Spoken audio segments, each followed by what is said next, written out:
Joel 2:28, a palavra de Deus diz: derramarei o meu espírito sobre toda a carne. Vossas filhas e vossos filhos profetizarão, vossos velhos sonharão e vossos jovens terão visões. Então você vê onde você se enquadra aí. Se você é velho, você vai sonhar. Se você é jovem, você vai ter visão. O Espírito Santo vai encher nosso coração para a gente sonhar, para a gente ter visões. Deus usa tanto os jovens como os mais experientes. Na igreja de Deus não tem velho, só tem jovens há mais tempo. Não é? Ah, eu sou jovem há mais tempo que vocês. Estou longe de ficar velho, gente. Eu acho que umas 2 ou 3 semanas eu preguei aqui sobre a mensagem sobre o Espírito Santo. Mas naquela manhã eu usei o fogo como símbolo do Espírito Santo. Nesta manhã eu vou usar o símbolo da água. O Espírito Santo, ele tem várias formas que ele trabalha. E para a gente entender bem como é que ele age na nossa vida, como é que ele faz a gente ter uma vida transformada, abençoada, vitoriosa, alegre, a gente tem que conhecer a forma como ele trabalha, e o símbolo ajuda muito a gente a entender como é que o Espírito Santo está trabalhando na nossa vida. Essa profecia que foi feita em Joel, ela acabou acontecendo no dia de Pentecostes. Naquele dia famoso que Jesus já tinha morrido, já tinha ressuscitado, já tinha subido para o céu. 10 dias depois que Jesus subiu, um grupo estava numa sala fazendo oração, quando desceu o Espírito Santo. E todos eles que estavam ali orando começaram a falar numa outra língua e a profetizar, numa língua que eles não conheciam, segundo o Espírito Santo concedia. Aquele momento de falar em várias línguas e o povo, a multidão em volta ouvindo aquilo, causou confusão. Vocês sabem que a obra de Deus muitas vezes causa confusão, porque o pessoal não entende o que nós entendemos. Nós temos a mente de Cristo, eles não têm. Nós cremos na Bíblia, eles não. Nós confiamos num Deus poderoso, eles não sabem o que é isto. Então, quando acontecem coisas diferentes, cria confusão para eles. E no meio da confusão, eles começaram a falar: esse povo aí tá bêbado, estão embriagados. Por isso que estão fazendo essa barulhão todo aí. Mas tinha outros que falavam: não, mas eles estão falando no nosso idioma. Eu estou entendendo que eles estão glorificando a Deus no nosso idioma. E tinha pessoas de várias nações ali, cada um ouvia na sua própria língua. O povo, aqueles que estavam na reunião de oração, glorificando a Deus, louvando a Deus. E aí, no meio dessa confusão toda, o apóstolo Pedro se levanta. E quando ele se levanta, ele começa a falar, dirigido por Deus, e ele começa a falar e explicar, esclarecer o que está acontecendo.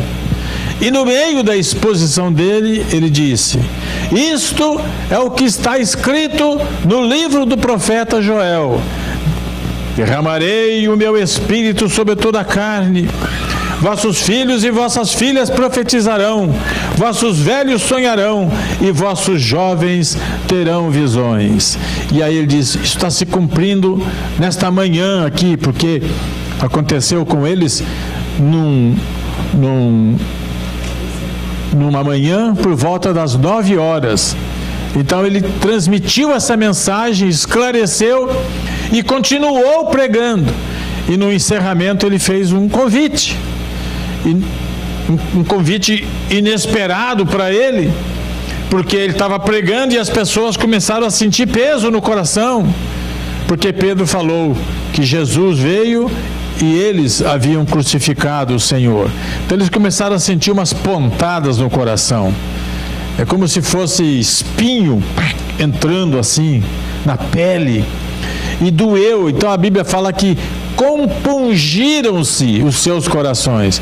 Compungir significa isto, mesma coisa que uma agulhada, um espinho penetrando na gente. Eles sentiram isso e perguntaram: o que é que nós precisamos fazer para a gente escapar disto? Aí Pedro falou: vocês têm que se arrepender e serem batizados e vocês serão salvos. E nesta pregação, aproximadamente 3.000 pessoas entregaram a vida para Jesus. E naquele dia começou a igreja. E a igreja de Cristo Jesus, que começou oficialmente no dia de Pentecostes, mas Jesus já havia profetizado sobre ela. Em Mateus, Jesus falou sobre a igreja dizendo que a igreja teria o poder dele, teria a bênção dele, e ele estaria com a igreja. E ele falou: e as forças, as portas do inferno não prevalecerão contra ela. Louvado seja Deus! A igreja é perseguida, mal entendida, a pessoa debocha da gente, faz pouco caso, mas por 2000 anos a igreja tem vencido todos os obstáculos e o evangelho continua sendo pregado, as pessoas continuam sendo salvas e o céu está ficando lotado. Mas como é que funciona tudo isso? Pela força e pela ação do Espírito Santo. A igreja e o Espírito Santo é como nem marido e mulher, andam juntos. A igreja e o Espírito Santo formam uma dupla imbatível, invencível, com todo tipo de luta e perseguição. Por quê?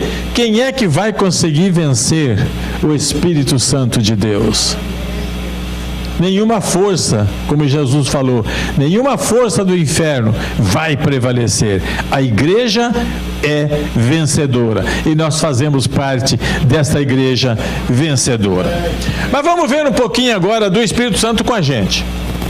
Com a igreja, eu já dei rapidamente como é que ele faz a força, a direção, o chamamento de pessoas para o ministério, como é que ele trabalha, como é que ele age, e ao longo dos séculos tem sido assim. Século após século, Deus levanta pessoas e a obra continua. Mas hoje eu quero falar um pouquinho sobre o Espírito Santo e eu, o Espírito Santo e você. Porque a gente tem que sabe, nós temos que nos oferecer para ser usado pelo Espírito Santo. Eu tenho aqui um copo que foi colocado ali com muito gentilmente, né, para a gente precisar de água, tem aqui. E eu quero aproveitar. Aqui dentro tem um pouco de água. O Espírito Santo é o símbolo. Um símbolo do Espírito Santo é a água. Nesta manhã eu estou pregando para você ser um copo, para deixar o Espírito Santo ficar em você, ok? Então você é um vaso, você é um copo, você é um lugar onde o Espírito Santo tem que estar aqui. Porque se a água, o Espírito Santo estiver dentro de você, você vai produzir. Você vai ter vida. Você vai sentir paz. Porque tudo isso é o Espírito Santo que dá. O Espírito Santo de Deus faz uma obra tremenda. A ação do Espírito Santo, ela é grande, porque a água, por exemplo, sacia a sede. Se daqui a pouco eu precisar ficar com sede, precisar de água, está ali. Eu tomo ali um pouquinho daquela água, eu fico satisfeito. Sacia a sede. Mas Jesus uma vez encontrou uma mulher e falou com ela. Jesus pediu água para ela, começou a falar um monte de coisa com ele. Ele falou: olha, você me dá essa água, eu bebo e tenho sede de novo, mas a água que eu der para você sacia para sempre. O que é que Jesus estava falando ali? Jesus estava falando o seguinte: você dá essa água que eu bebo e volto a ter sede, mas se eu te der do Espírito Santo, ele supre a tua necessidade para toda a sua vida. Então nós precisamos ser saciados espiritualmente. Não é só, nossa vida, gente, não é só física. Nós somos alma, espírito e corpo. E o Espírito Santo cuida de nós na nossa integridade, na nossa inteireza. Deus não está interessado em nós, só no nosso corpo, só na nossa alma. Não, Ele está interessado em todo o nosso ser. De modo que nós precisamos desta água espiritual. E sabe como é que a gente recebe esta água espiritual? Ela está aqui, ó. Se você lê a Bíblia, o Espírito Santo está trabalhando em você, pela leitura bíblica. Se você está louvando a Deus, cantando, o Espírito Santo está trabalhando. Porque a Bíblia diz que o Espírito Santo veio para louvar a Jesus. Porque Jesus nunca disse: bendito seja eu, louvado seja eu. Jesus louvou e engrandeceu o Pai. Mas quando veio o Espírito Santo, ele veio para glorificar e exaltar a Jesus. Então, quando nós abrimos a boca e dizemos: glória a Deus, Jesus, tu és maravilhoso, eu te amo, Jesus. A Bíblia diz que nós fazemos isto com nossa boca, nosso lábio, nossa mente, inspirada, dirigida pelo Espírito Santo. Então vamos fazer a obra do Espírito agora? Levante a sua mão e glorifique a Jesus. Glorifique, abre a boca. Você está fazendo isso pelo Espírito Santo de Deus. Isso é ser usado pelo Espírito. É o momento que é o Espírito que conduz a louvar a pessoa de Jesus Cristo. Bendito seja o Senhor para todo sempre. Amém, aleluia. Também outra função da água, que é um símbolo do Espírito, é que a água limpa. Eu li uma vez um livro em que estava se falando sobre o que é que produz maior limpeza. Eu pensava que era sabão, cândida, esse tipo de coisa, né? Mas não, eles mostraram tudo lá e disseram que o que proporciona a limpeza mais eficiente é a água. Então, se um dia você precisar lavar a mão e não tem sabonete, não se preocupe. A água sozinha vai limpar a sua mão. A água tem uma função que limpa. Quantas vezes você bebe água para limpar aqui dentro, não é verdade? A água tem uma função purificadora, gente.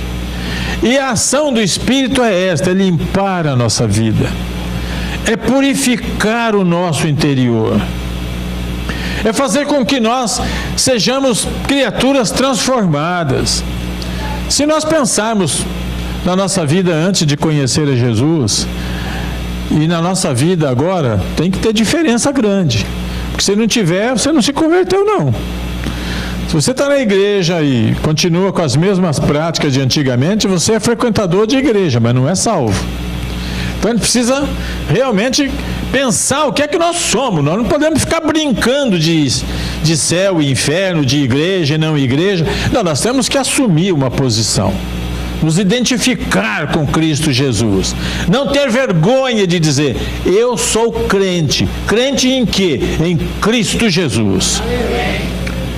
Porque isso é importante para a nossa fé. É importante para Deus. Que Deus, a Bíblia diz que quem não confessa, Ele também não vai confessar diante do Pai.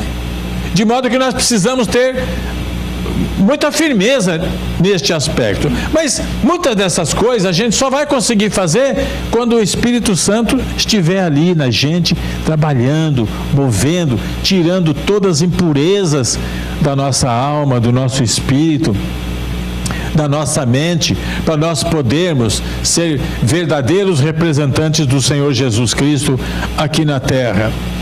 Outra coisa que a água faz é manter a vida. Interessante esse negócio de manter a vida. A água é um elemento da natureza utilizado para, por exemplo, para nós. Se você não beber água, você pode ficar sem comer vários dias, mas se ficar sem beber muitos dias, já era. Quando você fizer jejum, tome cuidado. Se jejum de ficar 40 dias sem comer e sem beber, olha, isso não é recomendado. Você pode ficar uma semana sem comer, 2 semanas, 40 dias, os mais fortes, se preparando bem. Mas ficar sem beber, começa a perder a visão, começa a perder alguns órgãos aqui dentro. Muito cuidado. É bom jejuar da comida, mas beber um pouquinho de água, ok, gente? Porque a água mantém a vida. Nós precisamos viver. Recentemente lá em casa, com esse verão aí, o sol muito forte, começou a queimar a grama que eu tenho lá no fundo da casa. Essa grama foi plantada lá não faz muito tempo não. Acho que foi o ano passado, lá pelo mês de outubro, novembro. Uma grama bonita. Mas agora com esse calorão aí, o sol forte, começou a ficar parecendo palha. Toda aquela cor amarelada, e comecei a pensar. E aí, nestes últimos 20 dias, eu comecei. Meu genro comprou um regador lá, que ele colocou na ponta da mangueira, e ele fica virando assim, e o negócio é mágico. Coloquei ele lá e comecei a deixar funcionar um pouco, quase todos os dias. Pois não é que aquela grama seca está ficando verde de novo? Por quê? Porque a água leva vida. A água rega essas plantas todas para você comer maçã, pera, uva. Para você comer arroz, feijão e milho. Se não tiver água, não tem alimento. A água produz vida. O Espírito Santo em nós vai produzir o quê? O Espírito Santo não produz morte. O Espírito Santo gera vida. E para nós termos vida, nós temos que estar regados, cheios, lotados, transbordantes do Espírito Santo de Deus. E é isto que nós precisamos estar oferecendo nossa vida e deixando o Espírito Santo de Deus trabalhar em nós, para que nós sejamos pessoas que têm uma alma purificada, uma alma que está saciada, alegre, está feliz, não está pensando bobagem, porque o Espírito Santo traz pensamentos bons para nós. E também nós estamos produzindo coisas na obra de Deus. Nós estamos vivos para servir a Deus, vivos para pregar o Evangelho, vivos para anunciar estas boas novas de uma forma corajosa. Gente, o Espírito Santo faz tudo isso para nós, neste simbolismo da água que eu apresentei nesta manhã. E quantos estão dispostos a fazerem assim, ó? Este gesto significa, aqui é você se abrindo para o Espírito Santo. Neste gesto nós estamos dizendo, Senhor, eu me esvazio.